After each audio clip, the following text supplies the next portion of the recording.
And Woody likes the crooked cock. Vents, for the air conditioner and such. Like, it's quiet. The newer ones are more quiet, but like I've been using the same one from. I have a newer one, but my old one has been working fine, and it's not laziness. I just haven't switched to the new one, and I think the new one's way quieter. But mine, I've been using the same one for like 7 years now. So, do you ever? I've always wondered how it is when you're hooking up with a chick as a single. Are you a single guy? I was going there. Yeah, no. You're not. When you were single and using that CPAP, was it ever like you're jacked, good looking guy, Jimmy Neutron head of hair? You're going out, you're picking up chicks, you bring them back, you fuck, after you've taken your tadalafil, and then she decides to spend the night. You just roll over and put on your Darth Vader mask. Is that ever uncomfortable? Everyone thinks that's like weird or awkward, and honestly, it's not at all. I just say, like, when you're big enough, your neck gets to a certain size that no matter what you do, even if you're lean, you are going to have inhibition of your airway right here because it just kind of like falls into itself. So anyone who's over like, okay, this is like a bad rough estimate, but like typically anybody who bodybuilds and is bulking up at all is going to eventually probably benefit from a CPAP. So it's like very common now, despite somebody who doesn't have it thinks no one might think it's weird. And like, I can see how people would think, oh, a chick thinks that's weird, but it's like, do you want me to fucking die in my sleep? Like, I'm going to use it. So like, I don't care.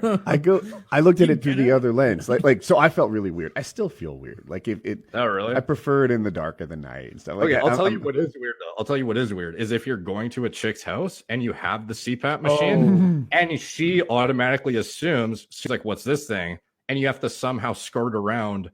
I'm not presuming I'm going to fuck you tonight. And so I have a fucking sleep machine in my car. I just happen to have it in my trunk. That's no business of yours. But the other side I of it dated a is girl for a long time, and she would not. It was like months before I knew she had a retainer.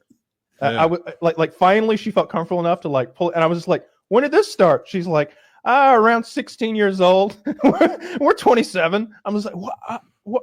Why are you just now breaking? She's like, I didn't feel comfortable breaking it out. With a retainer, that everybody has a retainer. Yeah. Well, I never wear mine, but everybody has one. My wife wears one, and I don't think less of her one iota, right? Oh, exactly. I do. And if my wife hypothetically had a BPAP, I broke up with her right away. that wouldn't bother me either. But for somehow I held myself to a higher standard. Like I'm supposed to be perfect. I'm out of here, Snaggletooth. Thanks for letting me know. Yeah, the CPAP things, it's only awkward if you're going to their house and you're just starting to see them. Because it's like, even with like a Cialis or a Viagra, you can keep it in your wallet. So it's not like they can be like, what's this thing? Because you don't have it out in the open. But a CPAP Kyle machine, can. He's got a fucking horse pill. No, I just took a bunch of the little ones. They're like sweet tarts. Yeah. They do taste great. Yeah. You got to bring this machine with you in a fucking bag. And it has a big hose attached to it, a mask. And obviously, you either have to hide it in your trunk, and then when you're about to go to sleep, after you fuck, I got to go back to my car and get the thing. And then no matter what, she's thinking, okay, this guy thought he was going to fuck me because the thing is in his trunk. You know what I mean? But if you already fucked her, she'll probably think like, wow, he's got great foresight. You're like, no, I'm prepared for any scenario. There's also a shovel in there. There's zip ties, my tools.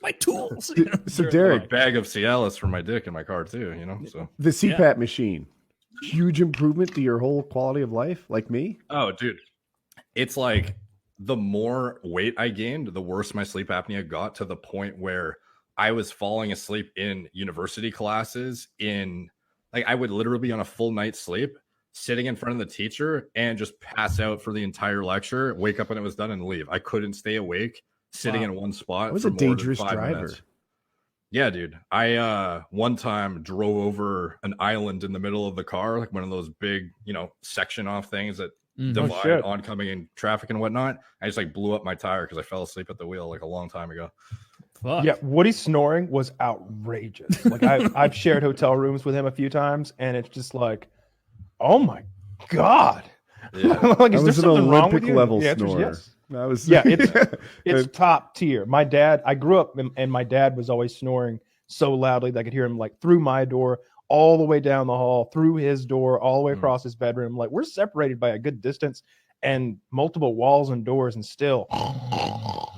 Yeah. But Woody, definitely on par with my dad. I don't know who was louder, but he's on one of those machines too now. Like it's. Do you still snore with the machine? Because I don't know. This was pre-machine. He doesn't either. No. This was pre-machine. Okay. Yeah. And like when I first got it took maybe a week before I was good at sleeping with that thing on and knew how to adjust it and get it right. Oh, dude. When I first got it, I'd wake up and the thing would be fucking hucked across the room because I just couldn't sleep with it. I'd, in my sleep, rip it off my face and like throw it and then fall back asleep. I put it on in the dark and I couldn't figure out where the front and the back was. I'm like putting my head through not the head hole and it's just all fucked up. And the fact that I needed it was very upsetting for me. So it was already like a sensitive subject and I was just like tempted. Did Jackie know better than to tease you at all?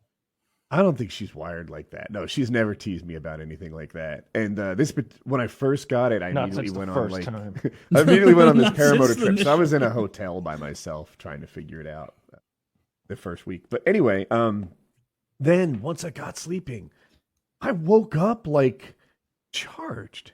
It's like I'm a teenager or something. I just wake up in the morning and seize the day. Like who wakes up and just says, what a glorious time to be alive. It's a whole new thing. Is a sign of having sleep apnea, Woody and Derek, like, because who knows, maybe I fucking have it. Like you'll get a full night's sleep and you'll wake up and just the thought of getting out of bed, you're like, how have I been laying here for 8 hours? It feels like it's been 20 minutes. Right. And your quality of sleep is just shit. So you'll wake up. Fuck, maybe I have it. I'm overweight. Yeah, dude, could also be alien abduction. Get a sleep test, man, because seriously, anybody with any neck thickness at all, I think it's the #1 cause of bodybuilder deaths prematurely. Now, this is a common misconception. I'm the first one to jump in and point out when someone's wrong. Neck thickness is the tightest line between a physical trait and health. That is what you want in the thickest neck. It's your body saying, sleep, be gone from me. I do not need you. I am already charged and illuminated with my own must, my own vibe. Alex Jones got a thick neck. So thick. Yeah, I saw a comment on the internet today where it was like, or no, it was on your fucking video. On your video where you were going through Joe Rogan's like physique, gut, and someone in the comments was like, the way Joe Rogan looks here is how Alex Jones thinks he looks. And I was like, that is a high IQ comment, sir. Yeah, exactly. Joe Rogan's an interesting thing, right? Because a lot of people look at Joe Rogan's like atypical body shape and say like, oh, look at that atypical body shape. What a terrible thing. And it's like, aha. But you're comparing it to like some ideal body shape. I want to know the alternate, no HGH, no testosterone version of Joe Rogan.